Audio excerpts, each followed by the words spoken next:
ಶ್ರೀರಾಮ ವಿಷ್ಣುವಿನ ಎಷ್ಟನೇ ಅವತಾರ? ರಾಮ ಎಂಬ ಪದದ ಹೆಸರಿನ ಅರ್ಥ ಏನು? ಇದನ್ನು ಶ್ರೀರಾಮನಿಗೆ ಹೆಸರಿಟ್ಟಿದ್ದು ಯಾರು? ಶ್ರೀರಾಮನನ್ನ 14 ವರ್ಷ ವನವಾಸಕ್ಕೆ ಕಳಿಸಲು ಮುಖ್ಯವಾದ ಕಾರಣ ಏನು? ಶ್ರೀರಾಮ ಎಷ್ಟು ವರ್ಷಗಳ ಕಾಲ ಅಯೋಧ್ಯೆಯನ್ನ ಆಳಿದ್ದಾನೆ? ಶ್ರೀರಾಮ ನಿಜಕ್ಕೂ ಅಯೋಧ್ಯೆಯ ರಾಮ ಮಂದಿರದಲ್ಲಿ ಪ್ರತ್ಯಕ್ಷವಾಗಿದ್ದು ನಿಜಾನ? ಇಂತಹ ಬೆರಗು ಬೀಳಿಸುವ ಕೆಲವು ಕುತೂಹಲ ಮಾಹಿತಿಗಳನ್ನ ಇವತ್ತಿನ ಈ ವಿಡಿಯೋದಲ್ಲಿ ನಿಮಗೆ ಕೊಡ್ತಾ ಇದ್ದೀನಿ. ಅದಕ್ಕಿಂತ ಮೊದಲು ನೀವು ನಮ್ಮ ಚಾನೆಲ್ಗೆ ಹೊಸಬರಾಗಿದ್ದರೆ ದಯವಿಟ್ಟು ಈಗಲೇ ಸಬ್ಸ್ಕ್ರೈಬ್ ಮಾಡಿ, ಜೊತೆಗೆ ಬೆಲ್ ಐಕನ್ ಕೂಡ ಪ್ರೆಸ್ ಮಾಡಿ.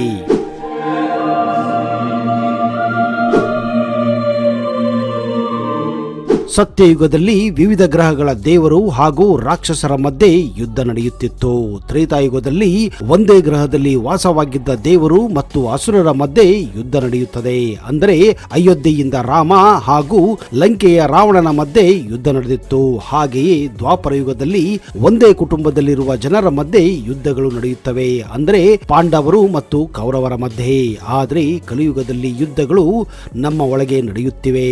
ರಾಮ ನಮ್ಮ ಆತ್ಮವಾದರೆ ಸೀತೆಯು ನಮ್ಮ ಮನಸ್ಸು, ಹನುಮಾನ್ ನಮ್ಮ ಜೀವಶಕ್ತಿಯಾದರೆ ರಾವಣ ನಮ್ಮ ಅಹಂ ಮನಸ್ಸನ್ನು ಆವರಿಸಿಕೊಂಡಾಗ ನಮ್ಮ ಆತ್ಮವು ಪ್ರಕ್ಷುಬ್ಧಗೊಳ್ಳುತ್ತದೆ. ಮನಸ್ಸು ಮತ್ತು ಆತ್ಮವು ಸಮನ್ವಯಗೊಳಿಸಲು ಧ್ಯಾನ ಮಾಡಬೇಕು. ಉಸಿರಾಟದ ಮೂಲಕ ನಮ್ಮ ಮನಸ್ಸು ಮತ್ತು ಆತ್ಮವನ್ನ ನಿಯಂತ್ರಿಸಬಹುದು. ರಾಮ ಮತ್ತು ಸೀತೆ ಒಂದಾದರೆ ಅಹಂ ನಾಶವಾಗುತ್ತದೆ, ಅಂದ್ರೆ ರಾವಣ ನಾಶವಾಗುತ್ತಾನೆ. ಅಂತಹ ರಾಮ ಸೀತೆಯರ ದೇವಸ್ಥಾನವನ್ನ ನಮ್ಮ ಆತ್ಮದಲ್ಲಿ ಇಟ್ಟುಕೊಂಡರೆ ನಿಜಕ್ಕೂ ನಾವು ಪುಣ್ಯವಂತರು. ಅದರಲ್ಲೂ ಈ ದೇವಸ್ಥಾನವನ್ನು ಭೇಟಿ ಕೊಟ್ಟರೆ ನಮಗೆ ಈ ಜೀವನದಲ್ಲಿ ಮೋಕ್ಷ ಸಿಗುತ್ತದೆ. ಹೌದು, ಇಂತಹ ಅಯೋಧ್ಯೆಯ ರಾಮ ಮಂದಿರದಲ್ಲಿ ಇತ್ತೀಚೆಗೆ ಶ್ರೀರಾಮನೇ ಸಾಕ್ಷಾತ್ ದರ್ಶನ ನೀಡಿದ್ದಾನೆ ಎನ್ನುವ ಮಾಹಿತಿ ಇದೆ. ಹೌದು, ಇಲ್ಲಿನ ಪ್ರಧಾನ ಅರ್ಚಕರಿಗೆ ಶ್ರೀರಾಮ ದರ್ಶನ ಕೊಟ್ಟಿದ್ದು ನಿಜಕ್ಕೂ ಒಂದು ಅಚ್ಚರಿಯ ವಿಷಯವಾಗಿದೆ. ಅಂದ್ರೆ ಇದರಿಂದಲೇ ಸಾಬೀತಾಗುತ್ತದೆ ಅಯೋಧ್ಯೆಯೇ ಶ್ರೀರಾಮನ ಜನ್ಮಭೂಮಿ. ಈಗಿರುವ ಜಾಗದಲ್ಲಿಯೇ ಶ್ರೀರಾಮ ಭೂಮಿಗೆ ಮೊದಲು ಹೆಜ್ಜೆ ಇಟ್ಟಿದ್ದು.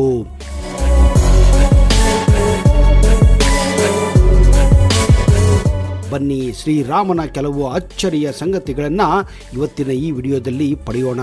ವಿಷ್ಣುವಿನ 10ನೇ ಅವತಾರದಲ್ಲಿ ಭಗವಾನ್ ರಾಮನು 7ನೇ ಅವತಾರವೆಂದು ಪರಿಗಣಿಸಲಾಗಿದೆ.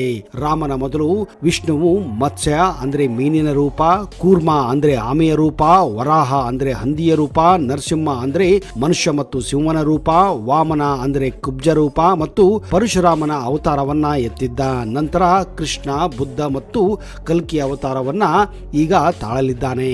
ಭಗವಾನ್ ರಾಮನು ತ್ರೇತಾಯುಗದಲ್ಲಿ ಜನಿಸಿದ್ದನು ಮತ್ತು ರಾಮನು ಮಾನವ ರೂಪದಲ್ಲಿ ಪೂಜಿಸಲ್ಪಟ್ಟ ಅತ್ಯಂತ ಹಳೆಯ ದೇವತೆ ಎಂದು ನಂಬಲಾಗಿದೆ. ತ್ರೇತಾಯುಗವು 12,96,000 ವರ್ಷಗಳ ಹಿಂದೆ ಕೊನೆಗೊಂಡಿತ್ತು. ತ್ರೇತಾಯುಗದಲ್ಲಿ ರಾಮನಲ್ಲದೆ ವಿಷ್ಣುವಿನ ವಾಮನ ಮತ್ತು ಪರಶುರಾಮನ ಅವತಾರಗಳು ಕೂಡ ಅವತರಿಸಿದ್ದವು. ರಾಮನು ಇಕ್ಷುಕು ವಂಶದಲ್ಲಿ ಜನಿಸಿದ್ದನು. ಇದನ್ನು ಸೂರ್ಯರಾಜನ ಮಗ ರಾಜ ಇಕ್ಷುಕು ಸ್ಥಾಪಿಸಿದನು. ಅದಕ್ಕಾಗಿಯೇ ಭಗವಾನ್ ರಾಮನನ್ನ ಸೂರ್ಯವಂಶಿ ಎಂದು ಕೂಡ ಕರೆಯಲಾಗುತ್ತದೆ. ವಿಷ್ಣು ಸಹಸ್ರನಾಮ ಪುಸ್ತಕದಲ್ಲಿ ವಿಷ್ಣುವಿನ 1000 ಹೆಸರುಗಳನ್ನ ಪಟ್ಟಿ ಮಾಡಲಾಗಿದೆ. ಇದರ ಪ್ರಕಾರ ರಾಮ ಎಂಬುದು ವಿಷ್ಣುವಿನ 394ನೇ ಹೆಸರಾಗಿದೆ. ರಾಮನನ್ನು ರಘುವಂಶೀಯ ಗುರುಗಳಾದಂತಹ ಮಹರ್ಷಿ ವಶಿಷ್ಠರು ನಾಮಕರಣ ಮಾಡಿದ್ದರು. ವಶಿಷ್ಠರ ಪ್ರಕಾರ ರಾಮ ಎಂಬ ಪದವು 2 ಬೀಜಾಕ್ಷರಗಳಿಂದ, ಅಂದರೆ ಅಗ್ನಿ ಬೀಜ ಮತ್ತು ಅಮೃತ ಬೀಜಗಳಿಂದ ಕೂಡಿದೆ. ಈ ಅಕ್ಷರಗಳು ಮನಸ್ಸು, ದೇಹ ಮತ್ತು ಆತ್ಮಕ್ಕೆ ಶಕ್ತಿಯನ್ನು ನೀಡುತ್ತವೆ. ಅಮೃತ ಬೀಜವನ್ನು ರಾಮನನ್ನು ಆಯಾಸದಿಂದ ಪುನಶ್ಚೇತಗೊಳಿಸಿತು.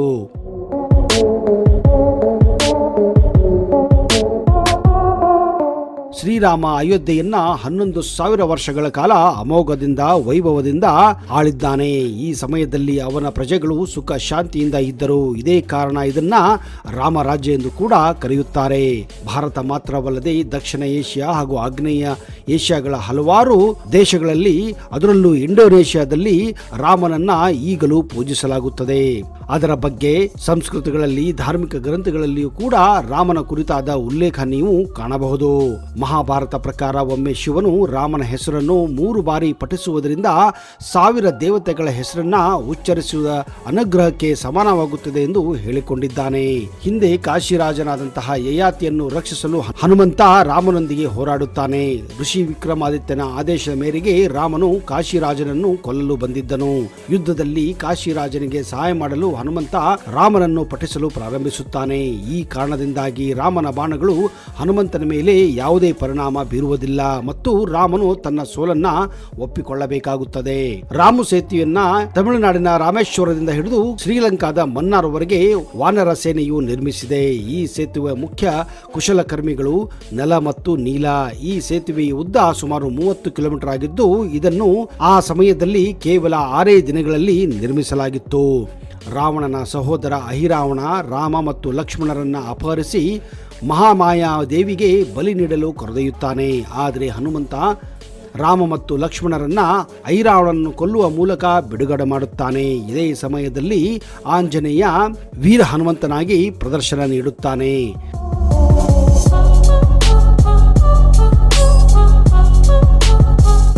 ರಾಮನ ಭೂಮಿ ತ್ಯಜನೆ. ಸೀತೆ ತನ್ನ ದೇಹವನ್ನು ತ್ಯಜಿಸಿದಾಗ ರಾಮನು ಸರಿಯು ನದಿಯಲ್ಲಿ ಜಲಸಮಾಧಿಯಾಗಿ ಭೂಮಿಯನ್ನು ತ್ಯಜಿಸಿದನೆಂದು ನಂಬಲಾಗಿದೆ. ಬಾಲ್ಯದಲ್ಲಿ ರಾಮನು ತುಂಟಾಟದಿಂದ ತನ್ನ ಆಟಿಕೆಯನ್ನ ಮಂಥರೆ ಹಿಂದೆ ಎಸೆಯುತ್ತಾನೆ. ಇದೇ ಮಂಥರೆಯು ಕೈಕೆಯ ಮೂಲಕ ಶ್ರೀರಾಮನನ್ನ 14 ವರ್ಷ ವನವಾಸಕ್ಕೆ ಕಳಿಸುವ ಮೂಲಕವಾಗಿ ತನ್ನ ಪ್ರತೀಕಾರವನ್ನ ತೀರಿಸಿಕೊಂಡಳು ಎಂದು ನಂಬಲಾಗಿದೆ. ಭಗವಾನ್ ವಿಷ್ಣುವಿನ ಅವತಾರವಾದ ಪರಶುರಾಮನು ಒಮ್ಮೆ ಶ್ರೀರಾಮನಿಗೆ ಮಹಾವಿಷ್ಣುವಿನ ಬಿಲ್ಲನ್ನು ಎಳೆಯುವಂತೆ ಸವಾಲು ಹಾಕುತ್ತಾನೆ. ರಾಮನು ಈ ಸವಾಲನ್ನ ಸ್ವೀಕರಿಸಿ ಆ ಸಾಧನೆಯನ್ನು ಸುಲಭವಾಗಿ ಸಾಧಿಸುತ್ತಾನೆ. ಆಗ ಪರಶುರಾಮನಿಗೆ ಶ್ರೀರಾಮನು ಸಾಮಾನ್ಯ ಮನುಷ್ಯನಲ್ಲ ಎಂಬುದು ಅರಿವಾಗುತ್ತದೆ. ಶ್ರೀರಾಮನು ಸಹೋದರ ಮತ್ತು ಪತ್ನಿ ಸೀತೆಯೊಂದಿಗೆ ದಂಡಾಕಾರಣ್ಯದಲ್ಲಿ ಒಮ್ಮೆ ಸೀತೆ ಹಾಗೂ ರಾಮನು ಈಜುವ ಸ್ಪರ್ಧೆಯನ್ನು ಒಡ್ಡುತ್ತಾರೆ. ರಾಮನು ಸೀತೆಗಿಂತ ಈಜಿನಲ್ಲಿ ಮುಂದೆ ಇದ್ದರೂ ಸೀತೆಯ ಸಂತೋಷಕ್ಕಾಗಿ ಸೋಲನ್ನು ಬಯಸುತ್ತಾನೆ. ಶ್ರೀರಾಮನ ಅಂತ್ಯಕಾಲದಲ್ಲಿ ಹನುಮಂತ ಕಾವಲಿರುವವರೆಗೂ ಯಮರಾಜನನ್ನು ಹನುಮನು ಅಯೋಧ್ಯೆ ಬಳಿ ಬರಲು ಅನುಮತಿ ನೀಡುವುದಿಲ್ಲ. ಹನುಮಂತನ ಗಮನವನ್ನು ಬೇರೆಯೆಡೆ ಸೆಳೆಯಲು ಶ್ರೀರಾಮನು ತನ್ನ ಉಂಗುರವನ್ನ ನೆಲದ ಬಿರುಕಿನಲ್ಲಿ ಒಳಗೆ ಹಾಕುತ್ತಾನೆ. ನಂತರ ಹನುಮನಿಗೆ ಅದನ್ನ ಹುಡುಕಿ ತರಲು ಕಳಿಸುತ್ತಾನೆ.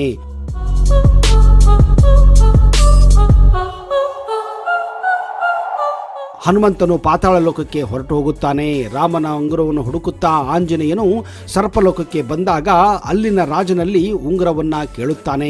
ಆಗ ರಾಜನು ಉಂಗುರಗಳು ತುಂಬಿದ್ದ ಪೆಟ್ಟಿಗೆಯನ್ನ ತೋರಿಸುತ್ತಾನೆ. ಅವೆಲ್ಲವೂ ಕೂಡ ಶ್ರೀರಾಮನ ಉಂಗುರಗಳು ಆಗಿದ್ದವು.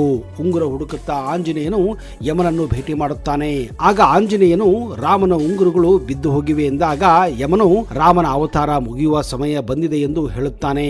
ಕೊನೆಗೆ ಶ್ರೀರಾಮನು ಅಯೋಧ್ಯೆಯ ತನ್ನ ಪ್ರಜೆಗಳ ಸಮಕ್ಷಮವಾಗಿ ಸರಿಯು ನದಿಯಲ್ಲಿ ಲೀನವಾಗಿ ವೈಕುಂಠವನ್ನ ಸೇರುತ್ತಾನೆ. ಇದಕ್ಕಿಂತ ಮೊದಲು ಲಕ್ಷ್ಮಣನು ಕೂಡ ಇದೇ ನದಿಯಲ್ಲಿ ಲೀನವಾಗಿ ಮತ್ತೆ ಆದಿಶೇಷನ ಅವತಾರವನ್ನ ಪಡೆಯುತ್ತಾನೆ. ಹೀಗೆ ಭೂಮಿಯ ಮೇಲೆ ರಾಮನ ಅವತಾರ ಹಾಗೂ ವಿಷ್ಣುವಿನ 7ನೇ ಅವತಾರ ಕೊನೆಗೊಳ್ಳುತ್ತದೆ.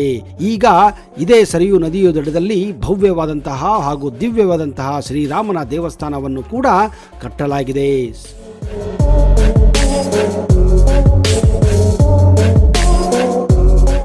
ಸ್ನೇಹಿತರೆ, ನಿಮಗೇನಾದರೂ ಅವಕಾಶ ಸಿಕ್ಕರೆ ಒಂದಿಲ್ಲ ಒಂದು ದಿವಸ ನೀವು ತಪ್ಪದೆ ಅಯೋಧ್ಯೆಗೆ ಭೇಟಿ ಕೊಟ್ಟು ಆ ಶ್ರೀರಾಮನ ದಿವ್ಯ ದರ್ಶನವನ್ನು ಪಡೆದು ಪುನೀತರಾಗಿರಿ ಎಂದು ನಾವು ಕೂಡ ಬಯಸುತ್ತೇವೆ. ಒಂದು ವೇಳೆ ನಿಮಗೆ ಈ ವಿಡಿಯೋ ಇಷ್ಟ ಆದಲ್ಲಿ ಕಮೆಂಟ್ ಬಾಕ್ಸ್ ಅಲ್ಲಿ ಜೈ ಶ್ರೀರಾಮ್ ಎಂದು ಬರೆಯಿರಿ. ಅಲ್ಲಿಯವರೆಗೆ ಜೈ ಹಿಂದ್, ಜೈ ಕರ್ನಾಟಕ. ನಿಮಗೆಲ್ಲ ಶುಭವಾಗಲಿ.